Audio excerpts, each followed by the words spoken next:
Hello, guys. Welcome to another episode of the e-commerce lab by Ecomcy, the place of everything related to Amazon FBA private label e-commerce. My name is Vincenzo Toscano, founder and CEO of Ecomcy, and today I bring a very close friend of mine, Amit, who is the founder of Proboxx, which is an amazing platform and solution when it comes to dealing with everything around international shipment. So that's why today I wanted to bring Amit because he's an expert on the topic, and we're going to be talking about what is currently happening in the Amazon space when it comes to shipment, the rates, some tips, and basically as much value as possible. So whenever you're doing international shipments, we can make sure you're doing the most efficient way when it comes to the strategy you're implementing. So Amit, it's a pleasure to have you here. How you doing, my friend?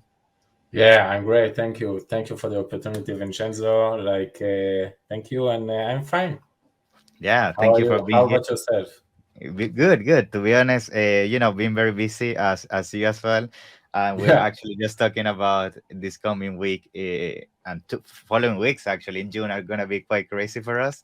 right. We have a lot of events or show, but it's part of the business, and I think at the same time it's very exciting because we get to know people in the space. Actually, that's how we met in Barcelona, Yeah, and I think exactly. that's the beauty of this. You create partnerships that I think are super valuable in the personal and business side of things. So definitely thank you for being here, man. Now let's get started with today's episode. I think I first want to touch a little bit about you because I know you have a very interesting background, how you jump into everything and where you gain all the expertise when it comes to dealing with international shipments and all that, and what brought you to found your company. So maybe can you give us a little bit about that, and then we jump into the topic, yeah? Yeah, absolutely. So I'm 41 years of age. Basically, I was like born and raised into the logistics world all of my life. Even though I tried for few years to do something else that I will tell you later. But in general, like my father had like a trucking company and then like a Nice. freight forwarding company. So I was literally born You was in the blood, yeah. yeah, in Yeah. my blood, and like truck drivers took me like to trips Mm-hmm. all over Israel and so on. So I really born into that. Like about 5 years ago, I was working in like my company, like my family farm company, doing mainly import and export from and to Israel, and nothing to do with Amazon e-commerce. And Okay. like 5 years ago, like a very good friend of my brother, which is now my partner with the business, send us like a message. Listen, you have a segment called Amazon Sellers. They're doing a freight forwarding. They manufacture mainly in China, and they ship to FBA. So I really didn't have, besides knowing like logistics in general, vessels, shipping line, Mm-hmm. etc. I didn't really had any idea what's the difference or what I'm going to basically jump into. Try to figure out something, like try to find the first customer, second customers. Did honestly like a trial on them Mm-hmm. because I have no idea what's like the operation in that regard. Yeah. Mm-hmm. And we start there and we grew like dramatically throughout the few late like 5 years. Okay.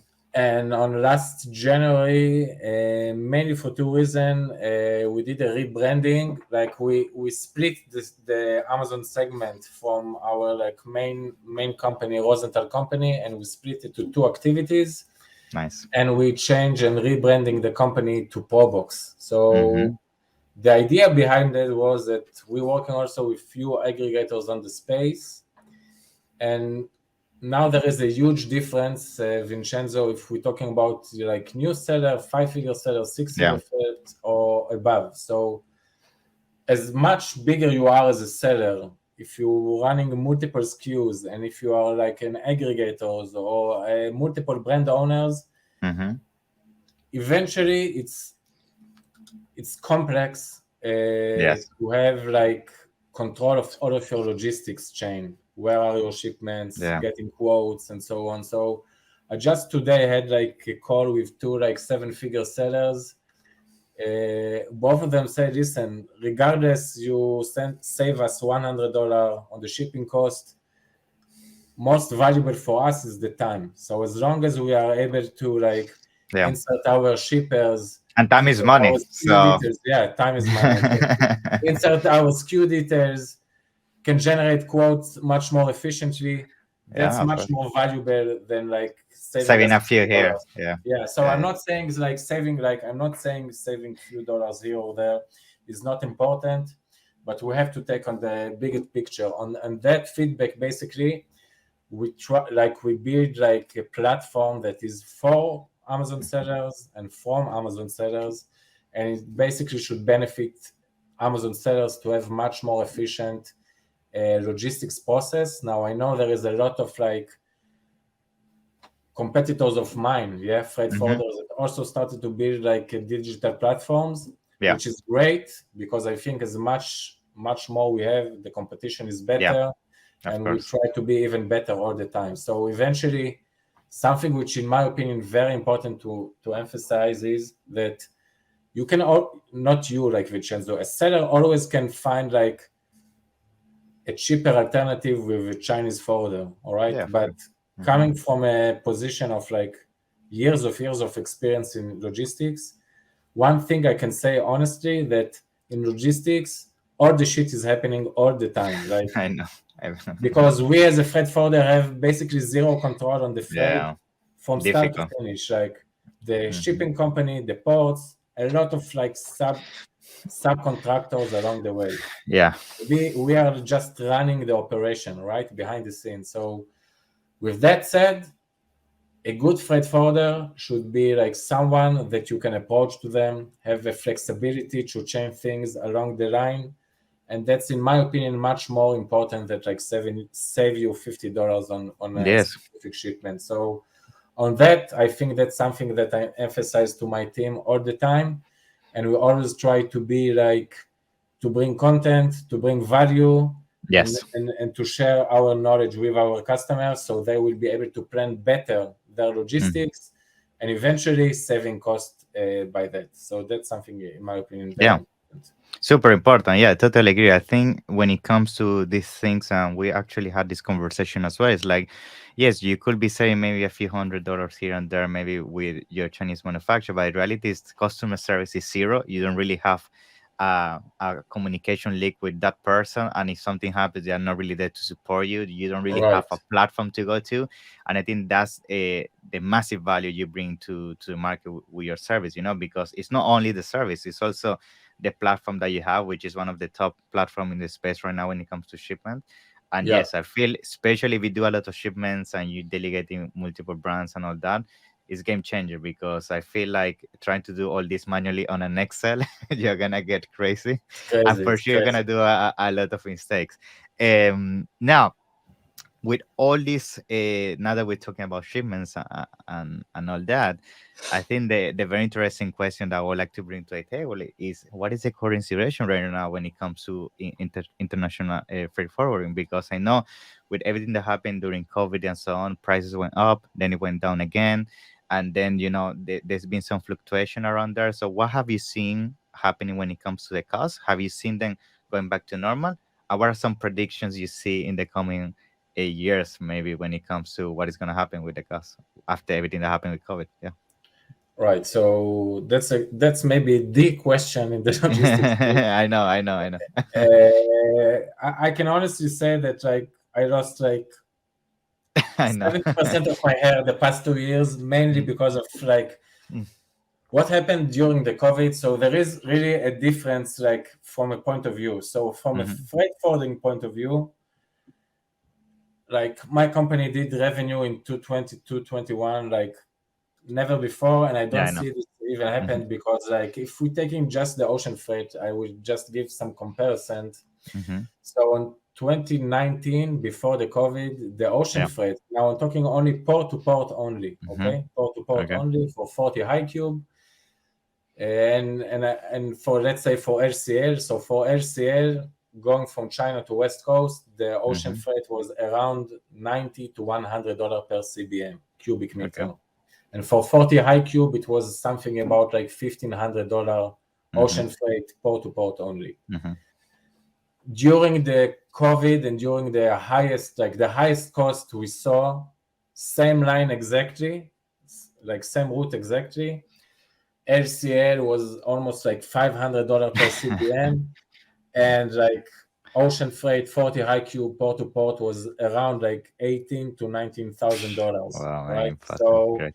think about like my company. I used to sell like $100 per CBM. Let's say we have 10 CBM, it's like $1,000. Same Yeah, exact shipment was $5,000, crazy. and not Mm-hmm. even talking about full containers. So that was from us. It was super, like it was an amazing feeling in that sense, Mm-hmm. but operation wise was like A a mess. Yeah. nightmare, a nightmare, Yeah. a nightmare, because like vessel was like, there was such a congestion at Los Angeles port, which is the main port Mm-hmm. coming from China. Vessel used to like anchored outside of the port like sometimes 20 days, 30 Yeah. days, 40 days, 50 days. And we as a freight forwarder have nothing to do. And client just didn't understand it. Why it's taking 40 days to vessel enter to the port? Like Yeah. what can we do? So all of the supply chain was basically collapsed dramatically. And that was basically made like beside the ocean freight that was like cutting like the seller margin Mm-hmm. dramatically. A lot. There Yeah. was the operational side of like you just out of stock, but Yeah. the only thing maybe that like it was good in that sense that it's not just you as a seller, it Mm-hmm. was even Nike and Walmart, all of the All of them. biggest like retailers in the world like had the same exact issue. So Yeah. that being said, once the, let's say starting 2022, when the COVID started to be much better and Mm-hmm. stability in that sense, the ocean freight started decrease, because Mm-hmm. eventually it's like a game of like Supply and demand, demand, basically. supply and Yeah. demand. Yeah. So Mm-hmm. the demand decrease, so the ocean Mm-hmm. freight decrease. So like 2 to 3 months ago, ocean freight basically, or even 6 months ago, ocean freight decreased again to same level that it was Back like to in normal. 20, yeah, Okay. back in normal to 2019. Again, Mm-hmm. ocean freight like LCL rate to West Coast is about $100 per CBM, and Mm-hmm. ocean freight port to port for 40 IQ was around $1,400, $1,500. So Okay.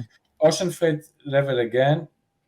Now it was increased a little bit like Yeah. the past 2 weeks to a month, Mm-hmm. but relatively say it's quite stable. Now it's Okay. very hard to determine what's going to be the ocean freight in the next like 6 months or so, because it's a lot about political and Yes, geographic like issues, such for as for sure. example the war between Ukraine and Russia and so on. Mm-hmm. But in sense of like, I don't see, let's say if there is gonna be an increase, I don't see it more in like 15 to 20%. So Yeah. it's not gonna be a game changer. Yeah, Yeah. maybe the rate will impact a little bit like your margin, all right? Instead of, I don't know, $0.3 per unit or $0.4 per unit, it increased to 0.5, Mm-hmm. but it's not going to be a game changer that, okay, I don't have any margin here, I'm losing Yeah. It's not like margin gonna be like $10. COVID area. Yeah. Yeah, so And I think, yeah, yeah, I think something I wanted to add, just to which I think maybe you agree with this because you are in this space. I feel with all the struggle you guys went through and the difficulties, a lot of companies and ports and all that, they have really optimized much more the processes now, the way they work and everything, because of the struggle they went to COVID. And I agree with you. Maybe if another event like this will have to happen, I feel now we are a little bit more prepared now because we know now how to navigate it somehow. Yeah. absolutely, absolutely. And Yeah. I can give like two insight, the things that I saw during this time. First of all, many sellers just stopped being a seller anymore, because like Hmm. they had like losses on losses on Yeah, I know. losses, Crazy. and they have to like stop selling or stop being a seller. Second thing that was that like big sellers that had like the opportunity just to stay in the water or above the Hmm. water and staying in stock, they had like huge orders, right? They import huge quantity because they Hmm. didn't want to be out of stock because of the Of course. port congestion issue. And then Hmm. later on, they just didn't have like any inventory to ship. So for me, it was bad Mm-hmm. And for a seller point of view, they had to pay like a lot of like Crazy. Yeah. storage fee at the Mm-hmm. US side or wherever, to maintain the stock level. But I think now these days things become much more stability, and general term, like the operation is going smooth, like at least from what Yeah. I see and what I'm talking to sellers. Good.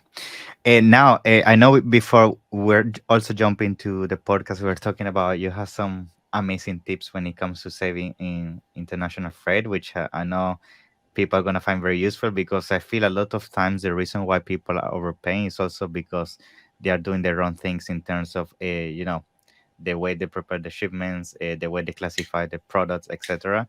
And I think it will be interesting that you can give us some insights, because yeah, every single time sometimes we see what our clients are doing with the shipments. It's like, yeah, you're just throwing so much money down the drain, and for sure there are a lot of things you can improve. So maybe you can tell us a little about that. I know we have something you wanted to touch on, right, regarding tips for that. Yeah, I will go through that 1 second. I just want to like, here we go. I just want to mention one thing, Mm-hmm. is that like for us, like, Vincenzo, we've been together in conferences, and most likely we will be meet together in other I know a lot conferences now. around the space. Freight forwarding business is not something that's too much interesting for Amazon sellers, Yes, because of you have course. PPC, you have Mm-hmm. launching products, you have multiple Mm-hmm. things to handle. But I think like in terms of freight forwarding, sellers don't even want to try to learn and study from freight forwarders and from experienced people. So I on know. that sense, I think eventually we saw, with Proboxx, we're getting the same questions all the time. So we try to build something that basically will be able to give like sellers, small tips maybe to think about when they're like organizing their shipment, talking to their supplier, and so on. For sure. So if we can, I would try to go through this quickly, Yeah, and let's do and it. and if you agree, Vincenzo, we can share the PDF with your audience, and Yes, I'm gonna everybody make can sure download. that everything you're seeing here in the screen, and for our listeners, just go to the description of the episode. I'm gonna put your link to this PDF. Yeah. Great. Mm-hmm. All right. So this is just in general, right? So nothing here. Uh,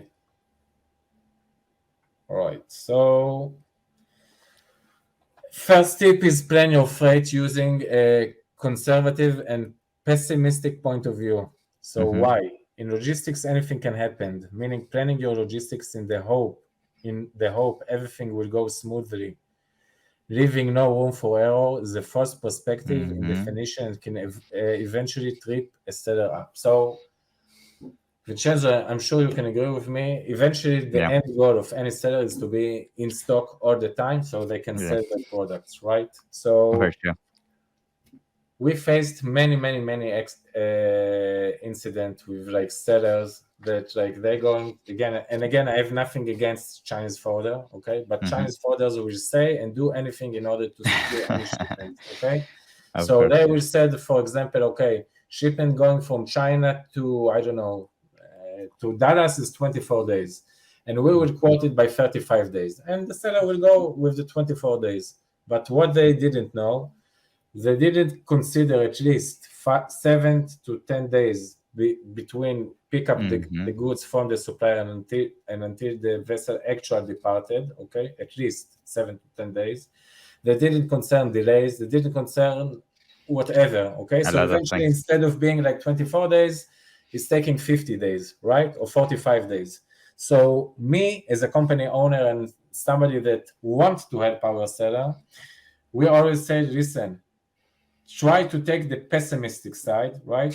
Let's say the shipment will take 40 days. If it will be 35 days, great. If it will be 42 days, nothing happened. Okay. Mm-hmm. So we are always trying to give like the client go with the Some room, conservative basically. side. Yeah, a Yeah, room for error. Exactly. Right. for sure. So that's on that. Second tip will be searching for new product to develop. Make sure you verify in advance your product HTS code and Mm, duty percentage with custom broker at the specific marketplace. super Why? important this. Yeah, Yeah. that's I think is super, super essential. Why? Each product in the world has a unique HTS code that stands for Harmonized Tariff Schedule, a classification system used to help determine customs duties to be paid on imports. Same product Mhm. can suffer from a different duty percentage in a different marketplace. So here is the situation, right? Many sellers go to their Chinese forwarders, get an HTS code from a Chinese forwarder. Mhm. They don't know what's going to be the duty, right?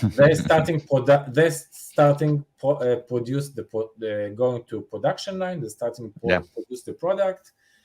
They don't check the HTS code. They don't verify what's going to be the duty percentage. Then they import the goods into the States, for example.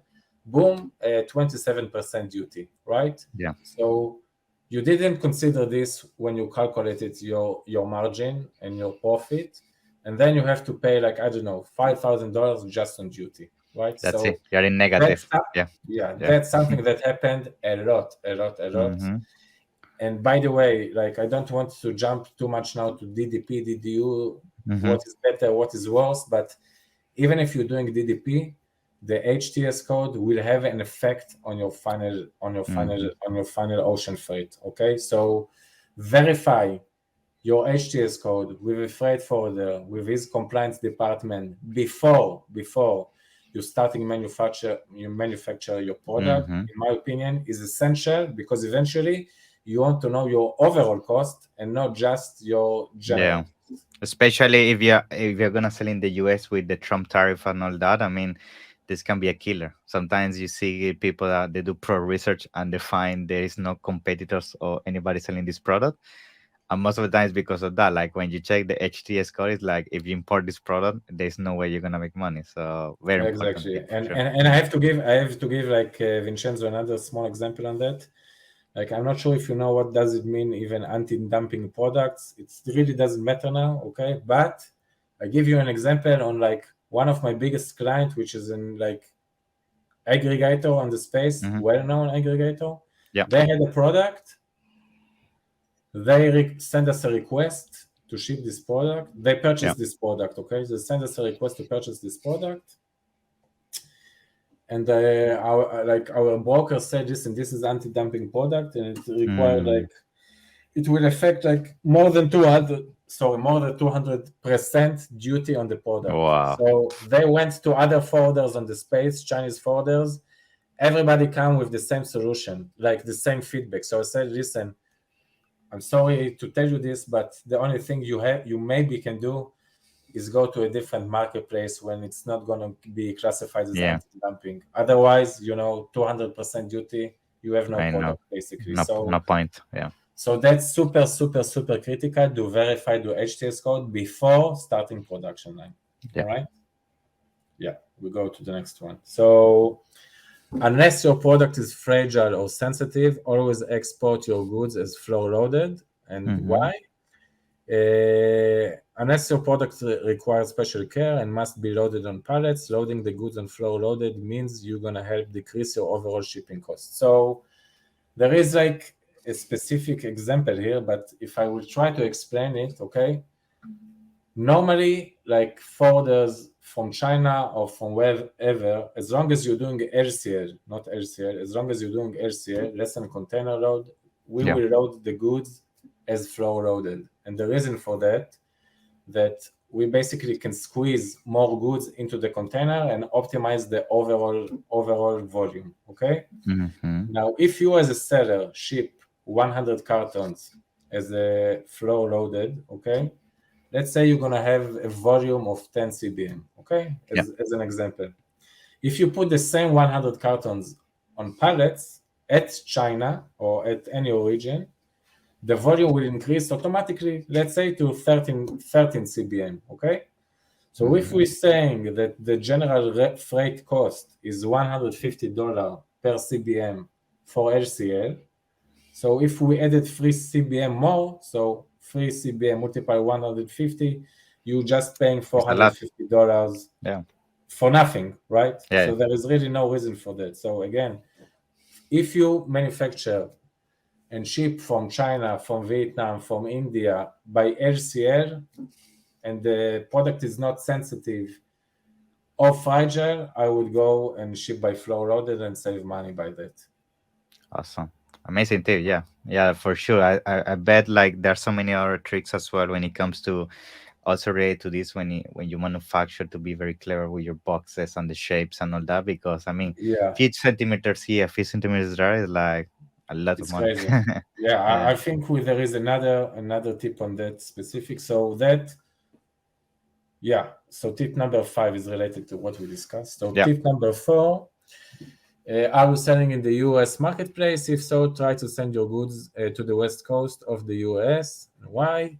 Cost and transit time to west coast USA are much better and much faster compared to other destination ports in the US. So I know for a fact that you as a seller, when you're creating a shipping plan, basically you cannot control what's going to be the destination, Hmm. right? Yeah. But I'm not in favor or disfavor, but there is some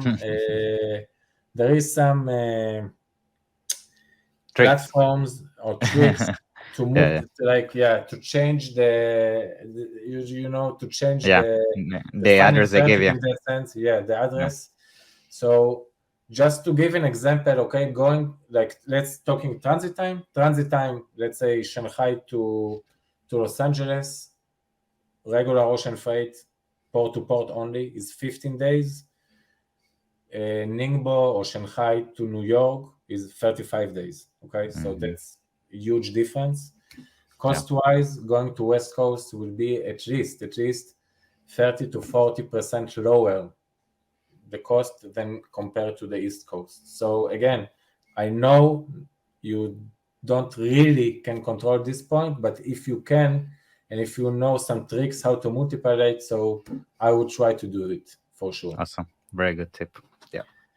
The last one is know your carrier's chargeable weight regulation and try to Mm. avoid paying a dead freight for no reason. So why?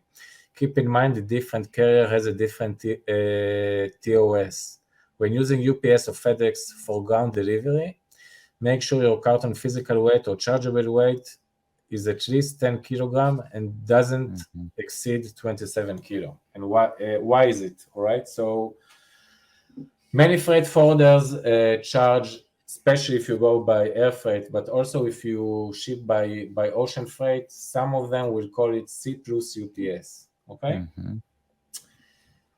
UPS ground ground service at the US charge a minimum of 10 kilogram per Hmm. carton, physical or chargeable weight. Okay, now I don't want to enter into the formula how to calculate your chargeable Hmm. weight, but I saw many cases that the physical weight was, I don't know, 4 kilogram of per Yeah. box, okay, and the chargeable weight was 7 kilogram per box, okay. So Hmm. if we're taking, for example, now 100 carton, okay, and the ocean freight is $2 per kilo for ocean freight, C plus UPS, okay. Hmm. So instead of paying like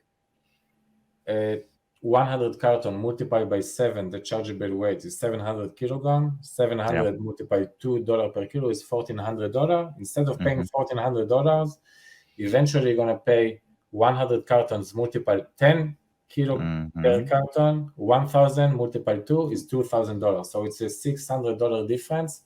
And those Chinese forwarders will not tell you this in advance. Once the cargo will arrive to their yard, they say, sorry, there is a minimum restriction of 10 kilo per carton. So Yeah. that's something that many sellers, even the most experienced ones, do not know.